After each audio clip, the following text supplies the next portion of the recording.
안녕하세요. 증증 있는 작업 중에 증증입니다. 이번 시간에 명암을 만들어 볼 건데요. 실제로 인쇄소에 맡겼을 때 문제 없이 인쇄를 할 수 있도록 작업을 해볼 거예요.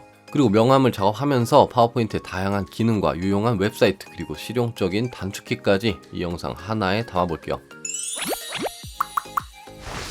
오늘도 저는 파워포인트 2010 버전으로 작업을 할 건데요. 따라 하시는 분들은 가능하면 2013 이상 버전으로 작업하시는 걸 추천드립니다. 다음 영상에서는 파워포인트로 작업한 명암을 인쇄소에 접수하는 방법에 대해서 할 거니까 지금 하는 작업을 그냥 따라하지 마시고 제가 알려드리는 기능, 단축키, 레퍼런스를 활용해 본인이 실제로 사용할 수 있는 명암을 만들어 보셨으면 좋겠습니다. 그럼 이제 파워포인트를 열어주세요. 먼저 홈 탭의 레이아웃에서 빈 화면을 선택해 쓸데없는 걸 지워주고요. 파일의 옵션을 눌러 옵션 창을 열고 고급 탭에서 파일의 이미지 압축 안함에 체크해주세요. 이걸 안 하시면 이미지 해상도가 낮아질 수 있으니까 꼭 해주시고요. 이제 슬라이드의 크기를 명암 사이즈에 맞게 바꿔줄 건데요. 명암 사이즈는 보통 두 가지를 많이 사용합니다. 86에 54mm 그리고 90에 50mm 이렇게 두 가지가 가장 많이 사용되는데 저는 90에 50mm로 작업을 해볼게요. 그러려면 슬라이드의 크기를 92에 52mm로 작업해야 합니다. 그 이유는 명암의 인쇄 후 재단 시 재단하는 칼의 오차 범위를 생각해 사방으로 1mm씩의 여백을 둬야 하기 때문에 가로 세로가 2mm씩 커지는 거죠. 디자인 메뉴에 슬라이드 설정을 눌러서 가로는 92, 세로는 52cm를 입력해주세요. 원래는 9.2에 5.2cm로 작업해야 되는데 너무 작게 작업하면 확대가 잘 안되니까 일단 크게 작업하고 나중에 줄일게요. 그 다음 Alt F9를 누르면 슬라이드 중앙을 가로지르는 안내선 두 개가 생기는데 이걸 잡고 드래그하면 안내선이 이동됩니다. 이때 커서가 없어지고 숫자가 보일 텐데 이 숫자는 슬라이드의 중앙으로부터 안내선이 이동한 거리를 나타냅니다. 안내선을 왼쪽으로 4cm 이동하고 다시 안내선을 드래그해서 반대쪽 방향으로 움직여주는데 이때 컨트롤을 누르고 이동하면 안내선이 복사됩니다. 복사한 안내선도 똑같이 4cm 떨어진 위치에 두고 위아래의 가이드는 각각 2cm씩 이동해주세요. 이렇게 하고 가이드 안쪽에서만 작업하면 사방으로 6mm의 여백이 있는 건데 여기서 1mm는 재단될 거니까 사방 5mm의 여백을 두는 거죠. 이제 이 안에다가 명암을 만들어 볼 건데 명암 디자인을 해본 적이 없는 분이시라면 어디서부터 어떻게 해야 될지 막막하실 거예요. 그래서 오늘도 저는 프리픽을 추천드립니다. 프리픽에서는 해외에 많은 디자이너들이 올린 아주 멋들어진 디자인을 무료로 다운받을 수가 있는데요. 제가 항상 매번 정말 추천드리는 사이트예요. 프리픽의 장점은 포토샵이나 일러스트레이터의 원본 파일을 다운받을 수 있다는 점이고요. 단점은 포토샵이나 일러스트레이터의 원본밖에 주지 않는다는 거예요. 그래서 그 두 가지 프로그램이 없거나 못하시는 분들은 사용하기가 아주 애매하다는 건데요. 제가 조만간 일러스트레이터 파일을 어떻게 파워포인트에서 사용할 수 있는지에 대해서도 영상으로 자세하게 한번 만들어 볼 거니까 관심 있으신 분들은 영상 올라가기 전까지 일러스트레이터 9에다가 설치하시고 이것저것 만져보세요. 하다 보면 재밌어요. 오늘은 일단 여기서 남이 만든 디자인을 가져다가 벤치마킹 해보겠습니다. 설명란에 프리픽 링크를 걸어 놓을 테니까 클릭해서 들어오시면 되고요. 검색창에 네임카드 혹은 비즈니스 카드라고 검색합니다. 그럼 아주 다양한 디자인의 명암들이 많이 나오는데요. 여기서 라이센스 프리에 체크하면 유료 디자인은 필터링하고 무료 디자인만 검색됩니다. 이 중에서 마음에 드는 디자인을 골라 클릭하면 새 창이 하나 뜨고 다운로드 버튼을 누르면 두 가지 다운로드 조건이 나오는데 프리미엄 다운로드는 한 달에 7.5유로를 내면 저작권으로부터 자유롭게 사용이 가능하고 프리 다운로드는 제작자를 표기해야 한다고 하네요. 그래서 프리 다운로드를 누르면 압축 파일 하나가 다운로드 되고 압축을 풀어보면 보통 이렇게 4개의 파일이 들어있습니다. 원본 파일과 이미지 파일 그리고 2개의 텍스트 파일인데 라이센스에 대한 내용이 들어있으니까 꼭 확인 후 사용해주세요. 그럼 이제 다운받은 이미지 파일을 파워포인트로 가져오면 이렇게 화면이 가득 채워집니다. 컨트롤을 누른 상태로 휠을 돌돌돌 돌려서 이미지가 잘 보이게 화면을 맞추고 이미지를 더블 클릭하면 오른쪽 상단에 자르기 버튼이 보입니다. 자르기를 누르고 이미지 주변에 생긴 검은 막대기를 움직여 필요한 부분만 남기고 잘라주면 되는데 화면을 확대해야 딱 맞게 자를 수가 있겠네요. 컨트롤을 누르고 휠만 돌돌돌 돌리면 가운데만 확대되고 귀퉁이는 보이지 않으니까 귀퉁이에 아무 도형이나 작게 하나 그려주고 확대하면 그 부분이 확대됩니다.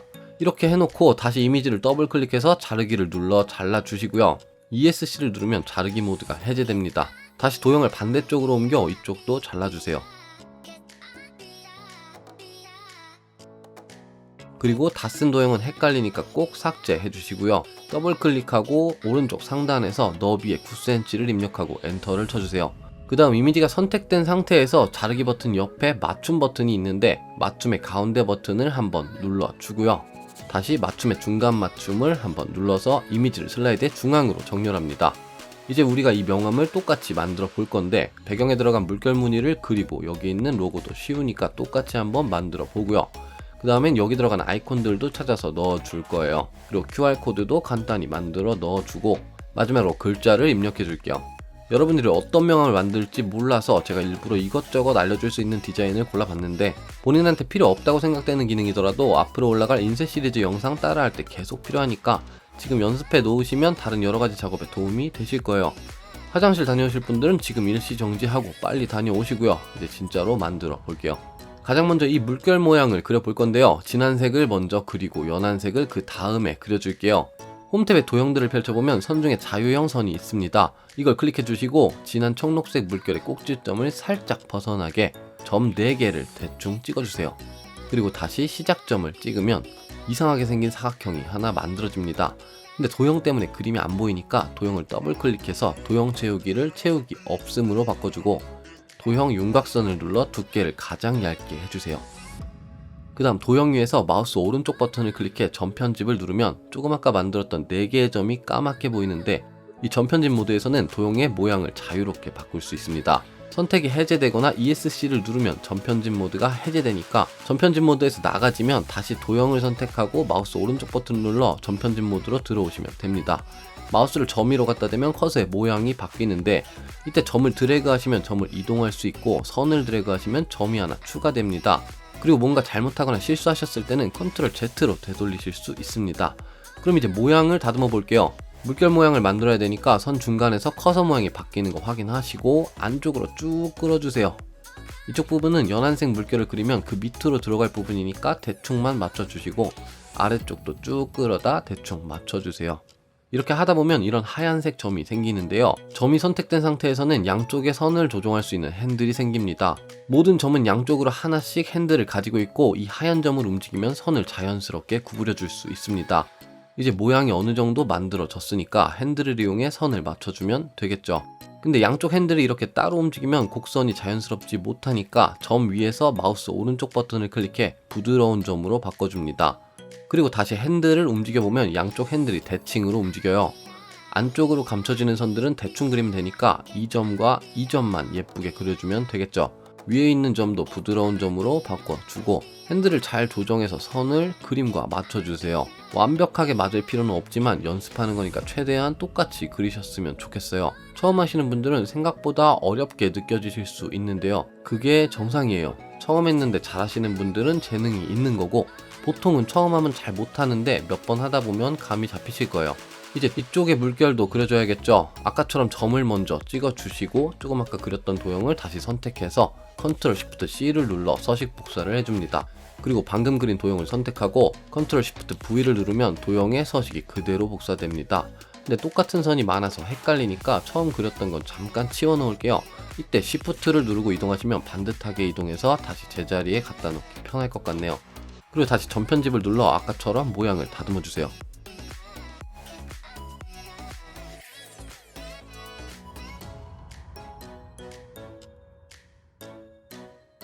다 하셨으면 이건 다시 Shift를 눌러 원래 자리로 대충 갖다 놓고 키보드의 방향키로 도형을 움직일 수가 있는데 컨트롤을 누르고 방향키를 누르면 좀 더 세밀하게 움직일 수 있습니다. 그럼 이제 색상을 넣어줘야겠죠. 파워포인트 2013 이상 버전을 쓰시는 분들은 도형 서식 메뉴에 도형 채우기를 누르면 스포이트가 있어서 스포이트로 그냥 색상을 콕 찍어주시면 되는데 2010 이하 버전은 이게 안 돼서 약간 번거로워요. 일단 이미지를 선택하고 컨트롤 C를 눌러서 복사해주세요. 그 다음 도형을 선택하고 서식 메뉴에 도형 채우기 다른 채우기 색을 눌러줍니다. 그럼 여기 사용자 지정 탭이 보이시죠? 이 상태로 그림판을 열어주세요. 그림판에서 컨트롤 V를 눌러 이미지를 붙여넣고 도구에서 스포이트 모양 아이콘으로 색상을 콕 찍어주시면 이쪽으로 색이 저장됩니다.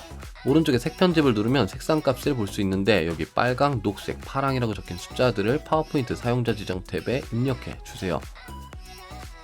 나머지 도형도 다른 채우기 색에서 사용자 지정 탭을 열어놓고 스포이트로 콕 찔러서 색 편집 누르고 파워포인트에 똑같이 적어주세요. 그리고 물결 도형 하나 선택하고 Shift 누르고 하나 더 선택하면 다중 선택이 됩니다. 둘 다 선택하고 서식 메뉴에 도형 윤곽선 없음을 해주세요. 그럼 물결 모양은 됐고 이제 이 로고를 그릴 건데 이건 굉장히 쉬워요. 근데 그 전에 슬라이드 바깥쪽에서 마우스 오른쪽 클릭을 해서 눈금 및 안내선 창을 열어주고 맞추기 칸에 체크된 게 있다면 전부 해제해주세요. 저는 원래 맨 밑에 스마트 가이드도 끄고 하는데 크게 신경 안 쓰이시는 분들은 켜놓고 하셔도 될 것 같네요. 이제 삼각형 도형을 하나 그려주시고 이미지가 잘 안 보이니까 아까처럼 채우기 색을 빼고 선도 얇게 해줄게요. 그리고 로고의 하단과 도형의 하단 부분을 맞춰주세요. 그 다음 도형을 우클릭해서 전편집을 누르고 상단의 꼭지점을 이동시켜 그림과 맞춰줍니다. 아까 우리 가이드 복사할 때 컨트롤 눌렀던 거 기억하시죠? 이번에도 컨트롤을 누르고 도형을 드래그해서 복사해주는데 이번엔 시프트도 같이 눌러서 반듯하게 복사해줍니다. 그리고 다시 도형과 그림의 한쪽 면을 맞춰주고 전편집으로 나머지 꼭지점도 맞춰주세요.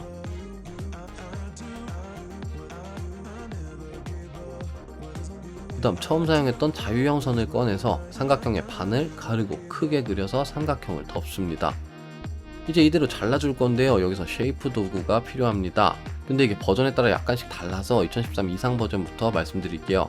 먼저 도형 두 개를 전부 선택해 주시고요. 도형 서식 메뉴에서 도형 병합, 조각을 눌러주세요. 그리고 바깥쪽 남는 도형은 델 키를 눌러 삭제해 주세요. 2013 이상 버전은 이렇게 하시면 되고요. 2010 이하 버전은 빠른 실행 도구 모음을 사용해야 합니다. 왼쪽 상단의 빠른 실행 도구 모음의 작은 삼각형을 누르고 기타 명령을 눌러주세요. 그리고 왼쪽 상단의 드롭다운 메뉴에서 리본 메뉴에 없는 명령을 선택하고 아래쪽에서 쉐이프 도구를 찾아줍니다. 가나다 순으로 되어 있으니까 찾기 어렵진 않을 거예요. 이 중에서 쉐이프 교차와 쉐이프 빼기를 추가해주세요. 그리고 확인을 누르면 빠른 실행 도구 모음에 해당 기능의 아이콘이 생깁니다. 이제 잘라볼게요. 자를 도형 두 개를 선택하고 컨트롤 C를 눌러 복사를 한번 해주세요. 그리고 쉐이프 교차를 한번 누르고 컨트롤 V로 붙여넣기 하면 다시 똑같은 도형들이 생기겠죠. 이번엔 쉐이프 빼기를 눌러 잘라줍니다. 밑에 것도 똑같이 해줄게요. 자유형 선으로 반을 갈라서 그려주고 두 개 다 선택해서 복사 한번 해준 다음 쉐이프 교차, 다시 붙여넣기, 그 다음 쉐이프 빼기. 이제 색상을 채워줄게요. 물결 도형을 선택해서 컨트롤 시프트 C를 누르면 도형의 서식이 복사됩니다. 그리고 방금 그린 도형을 전부 선택해서 컨트롤 시프트 V를 눌러주세요. 다시 한번 진한색 물결을 선택하고 컨트롤 시프트 C를 눌러 서식을 복사해서 로고에다가 컨트롤 시프트 V로 붙여넣기 합니다. 밑에 있는 도형은 회색이었으니까 대충 아무거나 넣어줄게요. 그리고 다시 도형을 전부 선택해서 컨트롤 G로 그룹 지어주면 개체 관리가 한결 편해집니다.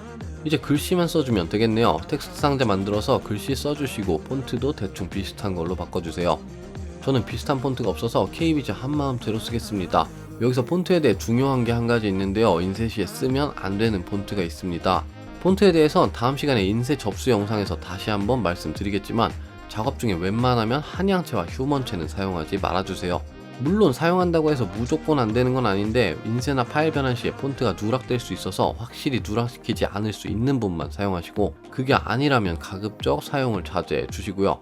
개인적으로는 요즘 너무나도 예쁜 무료 폰트가 많기 때문에 굳이 그 옛날 폰트들을 사용할 이유가 없을 것 같네요. 다시 작업으로 돌아와서 글자 크기는 컨트롤 시프트 양쪽 꺽쇠키 눌러서 적당히 맞춰 주시고요. 저는 개인적으로 글 상자 안쪽에 이렇게 여백이 있는 걸 싫어해서 이것도 없애줄게요. 글자 위에서 마우스 오른쪽 버튼 클릭하고 텍스트 효과 서식창에서 텍스트 상자의 안쪽 여백을 전부 0으로 바꿔줍니다.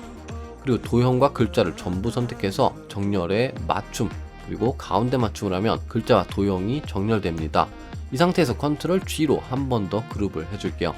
그 다음은 여기 있는 아이콘과 내용을 넣어볼게요. 아이콘은 플랫 아이콘에서 찾아볼 건데 여긴 아주 유명하죠. 인터넷 창을 열고 플랫 아이콘 사이트로 접속해주세요. 이것도 설명란에 링크를 남겨 놓을게요. 그리고 검색창에 하우스를 검색합니다. 검색 결과에서 마음에 드는 집을 클릭해보면 오른쪽 상단에 두 개의 연두색 버튼이 있는데 최상의 퀄리티를 원하시면 SVG를 다운받으시고요. 쉽고 편하게 중상 정도의 퀄리티를 원하면 PNG를 다운받아 주세요. PNG로 받으실 때는 이 버튼을 눌러서 미리 색상을 바꿔주셔야 되는데 이건 로그인 사용자만 할 수 있는 기능이니까 로그인 하시고 마음에 드는 색상으로 바꿔서 다운받으시길 추천드립니다. 저는 일단 그냥 받을게요. 그리고 SVG로 다운받으셨으면 파일 변환을 한번 해야 되는데 제가 컨버팅 사이트 링크도 설명란에 추가해 놓을게요. 링크를 타고 들어오시면 이런 사이트가 나오는데요. 여기에 방금 다운받은 SVG 파일을 드래그해서 넣으시고 컨버트를 눌러주세요. 그리고 아주 잠깐 기다리면 다운로드 버튼이 생깁니다. 여기서 변환된 파일을 그대로 파워포인트에서 쓰시면 되는 거예요. 저는 파일 2개를 전부 다 받아놨는데 파워포인트에 드래그해서 이렇게 그냥 쏙 넣어주시면 돼요. 2개를 비교해보면 하나는 경계가 약간 뭉개져 있는데 반해 나머지 하나는 상당히 또렷하게 보입니다. 뭉개져 있는 파일이 png로 다운받은 파일이고요. 또렷하게 보이는 게 svg 파일을 wmf로 변환해서 가져온 파일이에요. png로 파일을 가져오셨으면 이미지를 우클릭해서 그림 서식창을 열어주고 밝기를 100으로 해주면 하얀색으로 사용할 수가 있고요. wmf 파일은 Ctrl Shift G를 한번 눌러서 그리기 개체로 변환해주고 집 모양 바깥쪽으로 투명한 부분을 한 번 더 클릭하면 투명한 사각형 개체가 선택되는데 이건 델키로 지워주세요. 그리고 서식 메뉴에서 도형체 여기를 흰색으로 바꿔줍니다. 이제 아이콘을 어떻게 사용하는지 아시겠죠? 그리기 도구에서 원을 선택하고 화면에 드래그해서 적당한 사이즈로 그리는데 이때 Shift를 누르고 그려야 정원으로 그려집니다. 물결 서식 복사해서 원에 넣어주고 집을 원에 살짝 겹쳐보면 원이 집보다 앞에 있죠. 집 선택하고 마우스 우클릭해서 맨 앞으로 가져오기 클릭해주세요. 그리고 집이 너무 크니까 Shift 누르고 대각선 꼭지점 드래그해서 적당히 줄여주시고요. 원 중앙으로 예쁘게 배치합니다. 옆에다 글씨 한번 써볼게요. 글상자 꺼내다가 글자 적당히 적어주시고 저는 아까처럼 여백도 없애줄게요. 그리고 지금 글상자가 점선으로 되어 있고 키보드 커서가 깜빡이고 있는데 이때 F2키를 한번 눌러주면 글상자가 통째로 선택되고 다시 한번 눌러주면 다시 글자가 선택됩니다. 근데 저는 글상자를 선택하고 폰트를 바꿔줄게요. 색상도 흰색으로 바꿔주고요. 글자 크기는 일단 대충만 맞춰놓고 지금은 사이즈가 10배가 큰 거라 이 글자가 큰 건지 작은 건지 모르겠으니까 작업이 다 끝나면 글자 크기는 다시 한번 맞춰줄게요. 글상자를 아이콘 가운데로 맞춰주고 이렇게 3개를 더 만들어야 되니까 이걸 전부 선택해서 Ctrl Shift를 누르고 아래 방향으로 드래그 해주세요. 이렇게 하나를 복사해주고 Ctrl 4를 2번 누르면 같은 개체가 같은 간격으로 2번 더 복사됩니다. 여기 제가 안 넣은 아이콘들은 이제 직접 바꾸실 수 있겠죠. 아이콘들 전부 바꾸시고 나서 이렇게 전부 선택하고 Ctrl G로 그룹 지은 다음에 안내선에 맞춰서 배치해주세요. 이제 위에 있는 글씨만 넣으면 되겠네요. 여기 있는 글상자 하나 가져다가 Ctrl 누르고 위로 드래그해서 복사하고 안에 있는 글자는 다시 수정해주세요. 사이즈랑 폰트도 바꿔주고 적당히 배치해주세요. 그리고 사각형 하나 그려서 다시 서식 복사로 색상을 맞춰줍니다. 그럼 이제 QR코드를 만들어 볼게요. 네이버에서 네이버 QR코드라고 검색하시면 네이버에서 서비스하는 QR코드를 생성하실 수가 있는데요. 정보 입력하는 몇 가지 간단한 단계를 지나면 이렇게 코드가 생성됐다는 화면이 나옵니다. 여기서 코드 저장을 누르시고 JPG 가장 큰 사이즈로 저장합니다. 이걸 그대로 파워포인트로 가져다가 더블클릭 자르기로 잘라주세요. 자르실 때 Ctrl Shift를 누르고 대각선 모퉁이 드래그 하시면 대칭으로 예쁘게 잘립니다. 그래서 이것도 적당히 배치해 주시고요. 이제 어두운 회색 배경을 넣어 볼게요. 도형 그리기에서 사각형을 선택하고 슬라이드 경계 부분부터 물결 모양까지 명암을 덮어주세요. 그리고 아까 만든 로고를 선택하고 어두운 회색 부분을 한 번 더 클릭해주면 작은 도형만 선택되는데 이걸 Ctrl Shift C로 서식 복사해서 사각형에 Ctrl Shift V로 붙여넣기 합니다. 그 다음 마우스 우클릭해서 전편집 모드로 들어가고 사각형이 물결 모양 밖으로 나가지 않도록 모양을 다듬어 줍니다. 그리고 다시 우클릭해서 맨 뒤로 보내기를 눌러주세요. 이제 마지막으로 슬라이드 사이즈를 실제 사이즈로 바꿔줄게요. 디자인 메뉴에 슬라이드 설정에서 너비를 9.2, 높이를 5.2로 입력하고 엔터를 쳐주세요. 그리고 글자 크기를 한번 봐야 되는데 지금 저는 6포인트로 되어 있네요. 이 정도면 약간 작은 편입니다. 근데 그 기준은 사람마다 다를 수 있으니까 인쇄하기 전에 꼭 가정용 프린터를 한번 뽑아보고 직접 사이즈는 눈으로 본 다음에 적당한 크기로 맞추시는 걸 권장드리고요. 또 한 가지, 지금처럼 글자가 흰색이고 배경이 어두우면 인쇄 시 글자가 배경에 묻힐 수 있으니까 폰트를 너무 얇지 않은 걸로 사용하시길 추천드립니다. 이제 정리를 좀 해볼게요. 처음 넣었던 이미지는 옆으로 빼주시거나 삭제해 주시고요. 물결 모양이 밖으로 삐져나가 있는 건 사실 크게 상관없긴 한데 그래도 좀 거슬리는 분들은 아까 배웠던 쉐이프 도구로 잘라주시면 됩니다. 사각형을 물결 모양이 다 덮일 정도로 하나 만들고 맨 뒤로 보내주세요. 그리고 도형 선택하는 순서가 중요한데 물결을 먼저 선택해 주셔야 돼요. 그 다음 사각형을 선택하고 쉐이프 교차를 눌러주세요. 나머지 물결도 똑같이 한 번 더 해주면 한결 깔끔해졌네요. 오늘은 여기까지고요. 유익하셨다면 구독과 좋아요 한 번씩 눌러달라고 백날만 해도 안 해줄 거잖아요, 그죠? 그러니까 그냥 제가 혼자 조용히 열심히 한번 해볼게요. 아무튼 앞으로도 더 재밌고 유익한 영상으로 찾아뵙겠습니다. 그럼 안녕.